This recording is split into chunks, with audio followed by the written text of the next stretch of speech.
Hey friends, it's Japheth Campbell here on this Monday afternoon, August the 6th, 2018, the day before the primary here in Missouri. I've gone dark on social media and with all communications until Wednesday, but I'm making this video and posting it today on YouTube as unlisted and will make it public once the polls close. The reason for this is that the timestamp on YouTube is verifiable and shows that I have made this before the primary. I will explain why in a moment. This past weekend I have suffered a firestorm over information about things I've said. Some of that information being accurate and some inaccurate. The story starts earlier than this weekend, taking place the past couple of weeks. One of the favorite, perhaps the most favorite candidate and leaders within the Libertarian Party, who is currently running for governor of New York, posted a video encouraging all libertarians to grab a Republican ballot and vote for Austin Petersen so that we can have 2 libertarians on the ballot in November. Following that statement, the vice chair of the Libertarian National Committee made a public statement encouraging all those voting in the GOP primary to vote for Austin Petersen.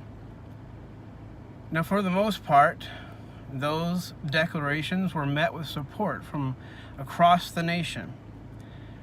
There was some anger from those who thought that the statements hurt the Libertarian Party. But really, such statements potentially hurt the candidate more than the party. As the candidate, who had every right to be angry that a fellow party member seemed to endorse a candidate outside the party, I reached out to the New York campaign to encourage them and let them know that I agreed with the desired end result of more libertarians in the general election.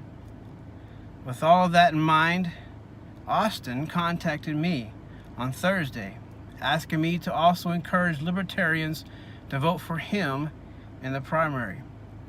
I told him there are libertarians who will vote in the Libertarian Party, and I did not intend to sway their vote.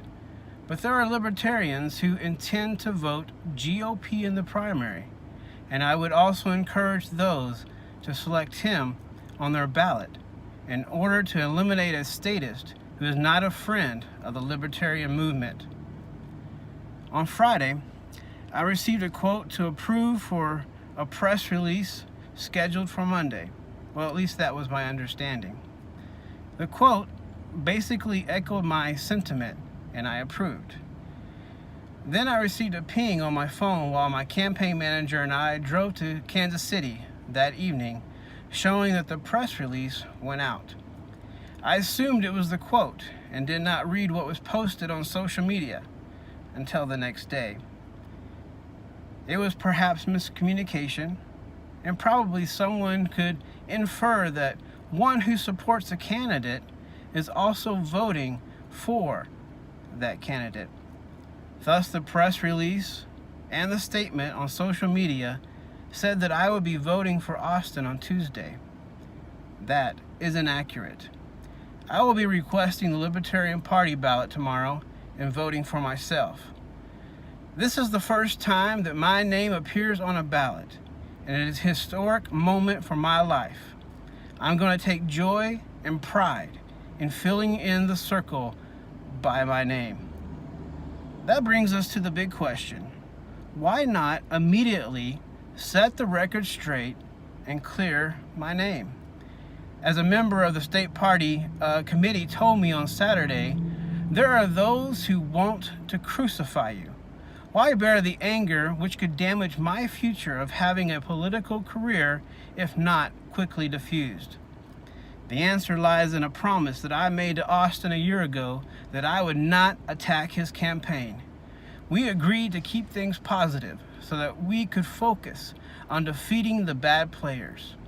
For me to correct the inaccurate statement could potentially damage Austin's campaign and be the ammo that our common enemy needs to progress to the next round. You see, my fight is for liberty. If the timing of my truth causes losses to liberty and promotes statism, then the truth should be delayed. Patrick Henry said, "Give me liberty or give me death." If liberty is worth dying for, it's worth going through days where I feel like I'm dying. Regardless of the outcome tomorrow, let's unify as libertarians over the next 3 months.